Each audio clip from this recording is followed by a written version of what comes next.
दूसरा एक जरासंध भी चक्रवर्ती सम्राट था, तीसरे ये युधिष्ठिर और चौथे गोविंद। चौथे ये युधिष्ठिर अभी हुए नहीं थे, इनको बनाना था सम्राट। तो इसके लिए दिग्विजय किया जाता है। सब राजाओं के पास जाकर के जो मान जाए ठीक है, नहीं माने तो उससे युद्ध करना पड़ता था, उसे पराजित करना पड़ता था। जब वो पराजय स्वीकार कर लेता था, आपकी राजा के शरण में आता था, तब ये सम्राट बनते थे। तो गोविंद युधिष्ठिर को सम्राट बनाने के लिए दिग्विजय करवाते हैं। युधिष्ठिर अपने सभी भाइयों के साथ दिग्विजय करते हैं और पूरे भूमंडल पर चक्रवर्ती सम्राट बनने के लिए सब राजाओं को जीतते हैं। जो मान जाते हैं उनको मनाते हैं, जो नहीं मानते उनको जीतना पड़ता है। तो हस्तिनापुर इत्यादि जो राजा थे सब मान गए। एक राजा है जो नहीं मान रहा था, जरासंध। तो जरासंध से युद्ध कौन करे, बहुत बलशाली है। और पहली बात, दूसरी बात, उसने विजयी भव का वरदान भी प्राप्त कर लिया है ब्राह्मणों से। एक दिन भगवान अर्जुन और भीम को लेकर के जरासंध से युद्ध करने के लिए जाते हैं।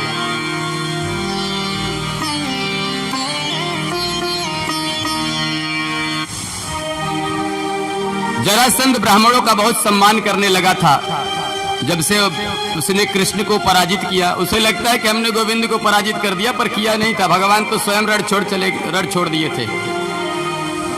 तब से वो ब्राह्मणों का बहुत भक्त हो गया था।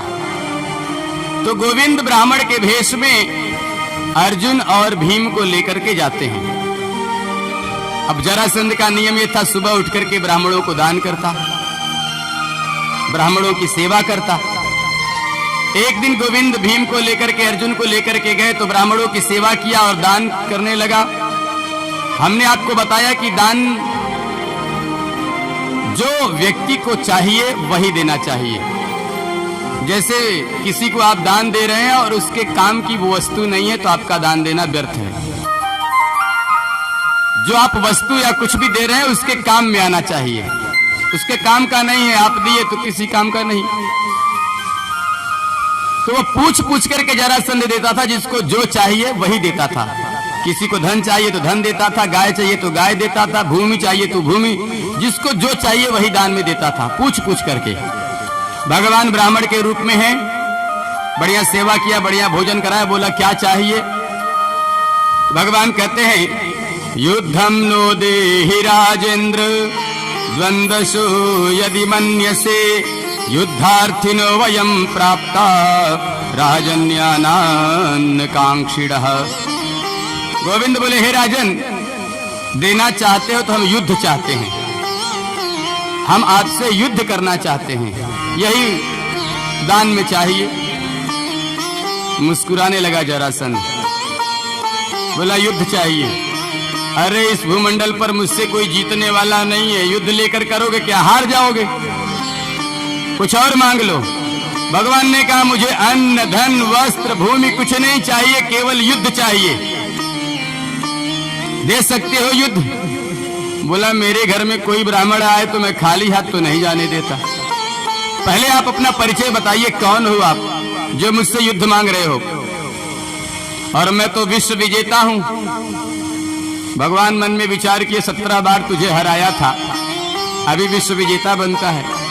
भगवान ऐसा मन में विचार कर रहे थे, तब तक जरासंध बोला, द्वारिकाधीश भी मुझसे डरता है। भगवान तो भेष बदल करके गए हैं।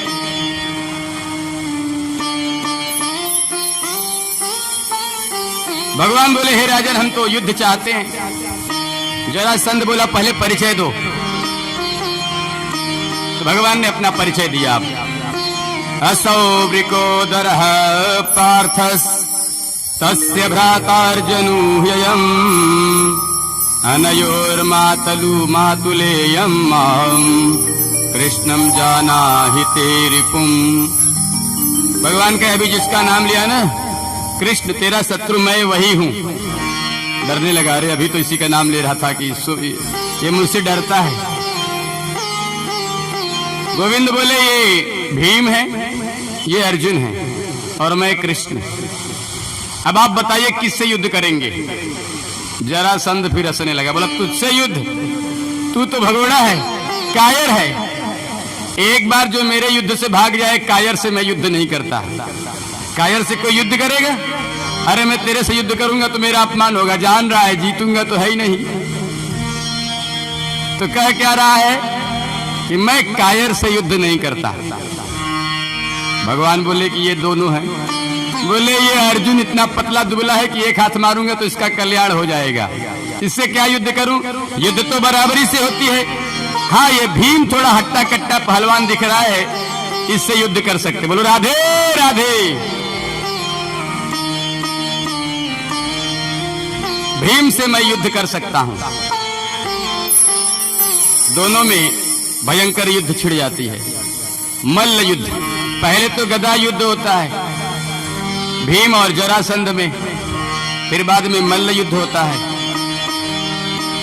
युद्ध 18 दिन तक चला। सुबह से शाम तक युद्ध होता है। शाम को अब अतिथि थे गोविंद, भीम, अर्जुन जरासंध के अतिथि थे, तो रोज वो अतिथि सेवा भी करता और दिन में युद्ध भी करता, रात को सेवा भी करता।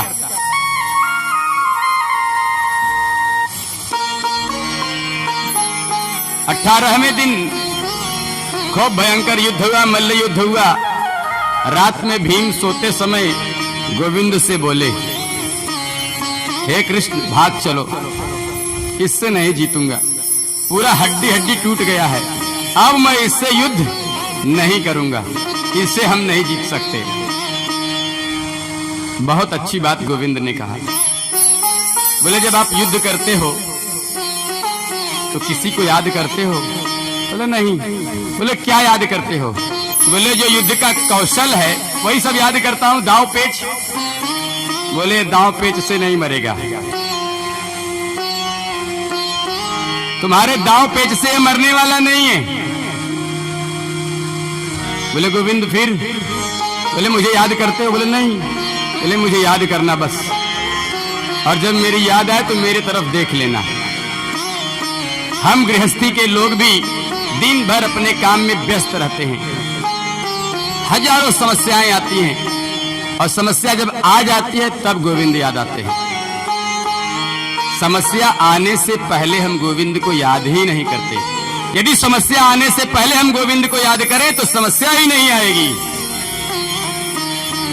लेकिन जब समस्या आ जाती है तब गोविंद याद आते हैं। वही बात गोविंद भीम से कह रहे हैं, 18 दिन से युद्ध कर रहे हो, एक बार भी मुझे याद नहीं किए।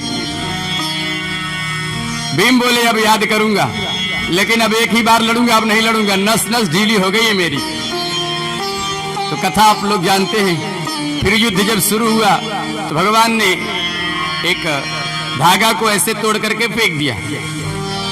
भीम ने एक पैर दबाया जरासंध का, एक पैर को उठाया और फेंक दिए पीछे, और खड़े हो गए, हाँ हाँ मैं जीत गया, मैं जीत गया। और तब तक पीछे वो दोनों फिर मिल गया, पकड़ा, भीम का सिर उठा के पटक दिया। फिर रात्रि हुई। भीम बोले गोविंद आपने जैसा कहा सब वैसा ही किया, फिर भी लगता है जीतेंगे नहीं। भगवान बोले ध्यान से नहीं देखा, देखा लेकिन ध्यान से नहीं देखा। धागा मैंने तोड़ा, फेंका, लेकिन तुमने ध्यान से नहीं देखा। बोले गोविंद अब ध्यान से देखूंगा। फिर 20वें दिन, 19वें दिन तो भगवान ने तोड़ा लेकिन ध्यान नहीं दिए। 20वें दिन गोविंद फिर युद्ध होते समय फिर धागा तोड़े। पहले दिन भी सही थे, फेंके भी सही थे, लेकिन ध्यान से नहीं देखा था भीम ने।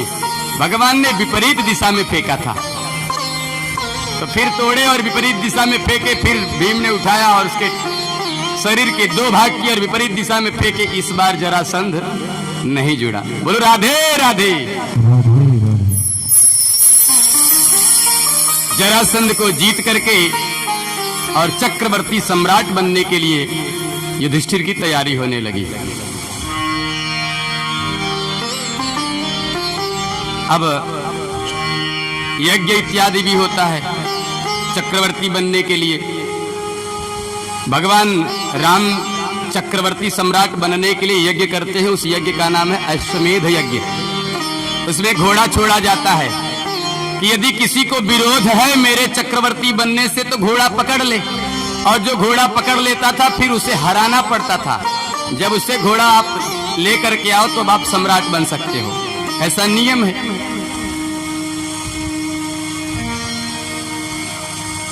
तो चक्रवर्ती सम्राट बनने के लिए यज्ञ किया गया। यज्ञ होने का जो मुहूर्त है निकाला गया।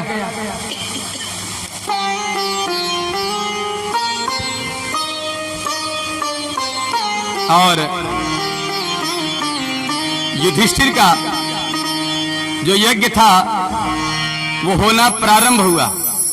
तो यज्ञ में सबसे पहले किसकी पूजा की जाए इस पर विचार होने लगा। अब सब लोग मिलकर के यज्ञ में सबसे पहले किसकी पूजा की जाए। अब घर में लोग छोटा मोटा कोई सत्यनारायण का पूजा भी रखते हैं तो भी अपने इष्ट मित्र सगे संबंधी को बुलाते हैं। यहाँ तो बहुत बड़ा यज्ञ हो रहा है। तो युधिष्ठिर ने सब देश विदेश के सभी राजाओं को निमंत्रित किया था। शिशुपाल, दुर्योधन, पितामह भीष्म, धृतराष्ट्र इत्यादि सब आए थे। महाभारत की कथा है, आप लोग जानते हैं। युधिष्ठिर के राज्याभिषेक के समय, सम्राट बनते समय सब आए थे। भीष्म पितामह भी आए थे, दुर्योधन भी आए थे, सब लोग आए थे। तो पहले किसकी पूजा की जाए? तो नकुल सहदेव ने मिलकर के कहा कि सबसे पहले गोविंद की पूजा की जाए। पितामह भीष्म खड़े होकर के इनके बातों का समर्थन किए। वहां पर सबसे श्रेष्ठ पितामह भीष्म थे। पितामह भीष्म ने कहा कि नकुल सहदेव सही कह रहे हैं, सबसे पहले गोविंद की पूजा होनी चाहिए। वहीं पर गोविंद के बुआ के पुत्र हैं शिशुपाल। जैसे अर्जुन गोविंद के बुआ के पुत्र हैं, ऐसे ही शिशुपाल भी गोविंद के बुआ के पुत्र हैं, सगी बुआ के पुत्र हैं। तो शिशुपाल ने मना कर दिया कि मैं विरोध करता हूं, कृष्ण की पहले पूजा न की जाए। अरे इस ग्वारे की पूजा की जाएगी, ये ग्वालिया का पूजा होगा। इतने बड़े बड़े राजा आए हैं, अपने तरफ इशारा करते हुए, इतने बड़े बड़े राजा आए हैं, पहले इसकी पूजा की जाएगी। चोर है, ये है, वो है, गालियां देना शुरू किया। अर्जुन धनुष डालिए हो, अर्जुन के भाई हैं, मौसेरे भाई हैं, पर भाई भले हो, गोविंद के खिलाफ नहीं सुनेंगे। कृष्ण ने इशारा किया, रहने दो, इसके माँ को हमने वचन दिया, इसके 100 गलतियों को हम माफ करेंगे, क्षमा करेंगे। गिन गिन करके भगवान को गालियां देना शुरू किया। और देखते ही देखते उसने, भगवान तो गिनती गिन रहे थे, बोले तेरे 100 अपराध को क्षमा करूंगा। और उसने भगवान को 100 गाली दे दिया। महाभारत की कथा आप लोग देखे हैं, वो भी गिन गिन के गाली दे रहा था, भगवान भी गिन गिन के सुन रहे थे। भगवान बोले 100, बोला 101 ये ले, बहुत बड़ा चोर है, डाकू है, ऐसा है, वैसा है, भगोड़ा है, ऐसा है। भगवान तो 100 ही अपराध क्षमा करने के लिए बोले थे। भगवान के दिव्य सुदर्शन चक्र से शिशुपाल के सिर का खंडन किया गया, शिशुपाल का सिर कट गया और शिशुपाल के शरीर से दिव्य ज्योति पुंज निकल करके भगवान के शरीर में समा गई। इतने सारे लोग वहां पर बैठे थे, नारद जी भी थे, स्वयं व्यास जिन्होंने भागवत महापुराण को लिखा वो भी वहीं पर थे। देखते ही देखते वो दिव्य पूंजी भगवान के शरीर में ही प्रविष्ट हो गया। तो युधिष्ठिर ने यहाँ पर प्रश्न किया है नारद जी से। ये संवाद बहुत बड़ा है, या भागवत में बहुत संक्षिप्त में है कि ये गिन गिन करके भगवान को गालियां दे रहा है, भगवान से बैर कर रहा है। और देखो भगवान का कि इस पापी शरीर के मरने के बाद इसके शरीर से जो दिव्य पुंज निकली वो भगवान में समाहित हो गई, अर्थात भगवान के सायुज्य मुक्ति मिल गई। युधिष्ठिर नारद से कहते हैं कि ऐसा क्यों हुआ? तो वही बात नारद जी कहते हैं कि हे महाराज, सांकेत्यम पारिहास्यम वा, कि कोई संकेत से, हंसी में, मजाक में, द्वेष से, ईर्ष्या से, प्रेम से कैसे भी भगवान का नाम ले उसका उद्धार हो जाता है। बोलो राधे राधे। गोप्य कामात भयात कंसः, कंस ने भय से भगवान से विरोध किया, भगवान को जपा दिन भर कृष्ण। अच्छा एक बात और जान लीजिए, एक प्रेमी जो भगवान का भक्त हो या कोई भी किसी से हो, एक साधारण सामान्य व्यक्ति, एक व्यक्ति अपने मित्र का चिंतन उतना नहीं करता जितना अपने शत्रु का करता है। कोई मित्र यदि घर पर आ जाए और आदमी कुछ कर रहा हो, बोले भैया फलाने आए हैं, हाँ हाँ भाग के थोड़ी नहीं चले जाएंगे, रुको अभी आ रहा हूं, काम कर रहा हूं। कोई मित्र आया हो तो उससे मिलने के लिए हो सकता है 2-5 मिनट आप लगाओ, लेकिन कोई शत्रु दरवाजे पे खड़े हो जाए तो 1000 काम करते रहो, छोड़ छाड़ करके आएंगे। अच्छा, तो शत्रु का चिंतन ज्यादा लोग करते हैं। तो शिशुपाल भगवान को शत्रु के भाव से भजता था। अब 1000 गाली भगवान को दिया तो हर बार भगवान का नाम लेकर के ही भगवान को गाली दिया ना, और भगवान को गाली दिया, भगवान का नाम लेकर के भगवान के सुदर्शन चक्र से भगवान तो मुक्ति ही देंगे। बोलो राधे राधे। युधिष्ठिर के शंका का निराकरण करते हैं नारद जी। फिर युधिष्ठिर का राज्याभिषेक होता है। बहुत सुंदर नगरी है युधिष्ठिर की, नाम है इंद्रप्रस्थ। स्वर्ग के समान सुंदर है इंद्रप्रस्थ। बनने वाले थे राजा हस्तिनापुर के युधिष्ठिर, परंतु धृतराष्ट्र ने पुत्र मोह में अपने पुत्र को युवराज बना दिया। भगवान ने युधिष्ठिर को इंद्रप्रस्थ का राजा बनाया, जो कि हस्तिनापुर से लाख गुना सुंदर है। तो कथा आप लोग जानते हैं कि सब उनके महल को देखने लगे कि कितना सुंदर है। अब उसी महल को देखते तो जहां जल होता वहां स्थल का भान होता, ऐसा लगता कि यहाँ भूमि है, और जहां भूमि है वहां लगता कि पानी है क्या। तो कथा आप लोग जानते हैं, दुर्योधन निरीक्षण कर रहा था और जल में थल का, थल में जल का। अब जल था, उससे लगा कि यहाँ पे भूमि है, आगे बढ़ा, गिर गया। अच्छा, लोग ऐसा कहते हैं कि द्रौपदी हंसी। हम लोग सीरियल में भी देखे हैं कि द्रौपदी हंसती है और कहती है अंधे का बेटा, जबकि ये सत्य नहीं है। भागवत में लिखा है कि द्रौपदी नहीं हंसती है, कोई दासी हंसती है, और दासी कहती है कि अंधे का पुत्र अंधा। द्रौपदी नहीं कही थी। लेकिन अब समाज में ऐसा प्रचार हो गया है, इसलिए ऐसा कहा जाता है ताकि किसी को भी आप अपशब्द कहने से पहले पूरे महाभारत को याद कर लो। महाभारत का कारण कौन था? द्रौपदी थी। अपने जिह्वा को किसी को भी कुछ कहने से पहले पूरा महाभारत याद हो जाए। बहुत क्रोध में भर गया दुर्योधन की, बदला लूंगा। दुर्योधन वहां से रुष्ट होकर के चला जाता है। यहां भगवान बहुत सुंदर तरीके से राज्याभिषेक इत्यादि करते हैं और सम्राट बनते हैं युधिष्ठिर। आइए 2 मिनट हम लोग भगवान का एक छोटा सा भजन, इसके बाद सूचना श्रवण करेंगे। फिर आगे भगवान की दिव्य चरित्र, भगवान की दिव्य कथा सुदामा चरित्र का श्रवण करेंगे। बोले द्वारिकाधीश भगवान की।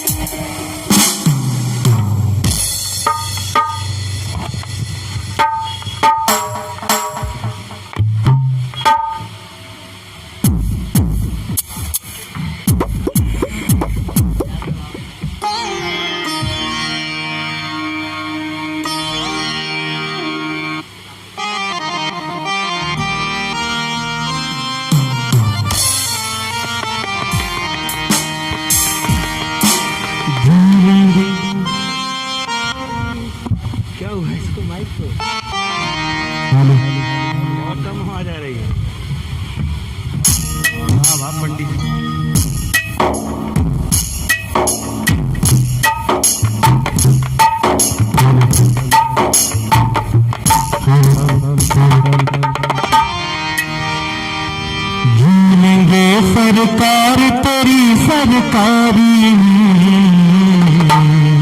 हम रख लेना घनश्याम तेरी दरबारी में, हम रख लेना घनश्याम तेरी दरबारी में। झूलेंगे सरकार तेरी सरकारी में, झूलेंगे सरकार तेरी सरकारी में, हम रख लेना घनश्याम तेरी दरबारी में, हम रख लेना घनश्याम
सवारी करना चाहते एक बार दोनों हाथ उठाएं और बोलिए प्रेम से बोले कृष्ण कन्हैया लाल की, द्वारिकाधीश महाराज की।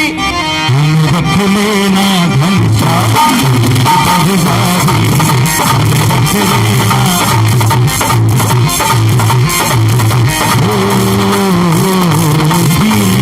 सरकार तेरी सरकारी सरकार तेरी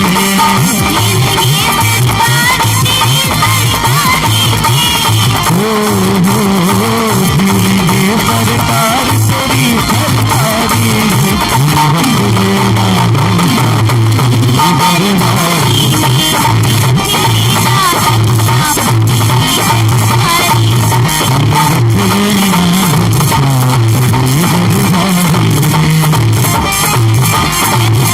दोनों हाथ उठा के ताली बजाते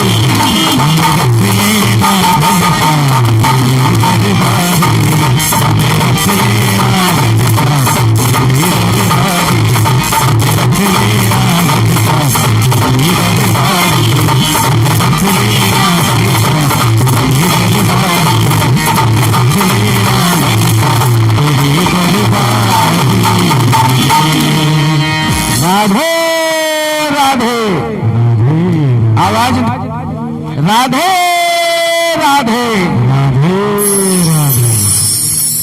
बहुत सुंदर सरस भागवत कथा परम विद्वान आचार्य व्यासपीठ पर विराजमान त्रिभुवनाचार्य महाराज जी के द्वारा आप सब भक्तों को सुनाई जा रही है। सुंदर सुंदर झांकियों के माध्यम से जितना संभव हो सका मथुरा के कलाकारों द्वारा महाराज के सरस मुखारबिंद से कथा सुनाई जा रही है। हमारे कंधे से कंधा मिलाकर चलने वाले इस भागवत कथा में अपने तन मन धन सब परिवार सहयोग करने वाले प्रमोद मिश्र जी महाराज जी का स्वागत करना चाहते हैं। सर्वप्रथम आचार्य जी से पुरोहित जी से मैं निवेदन करता हूं कि महाराज जी का स्वागत करवाएं। श्री प्रमोद मिश्र जी।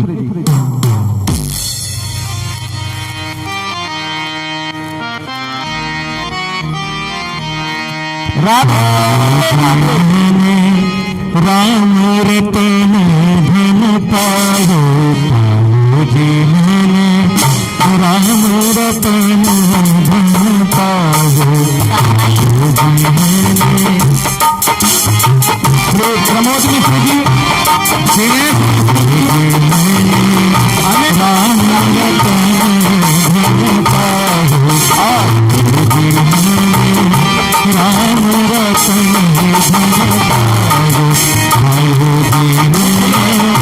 राम रतन धन पायो राम रतन धन पायो गुरु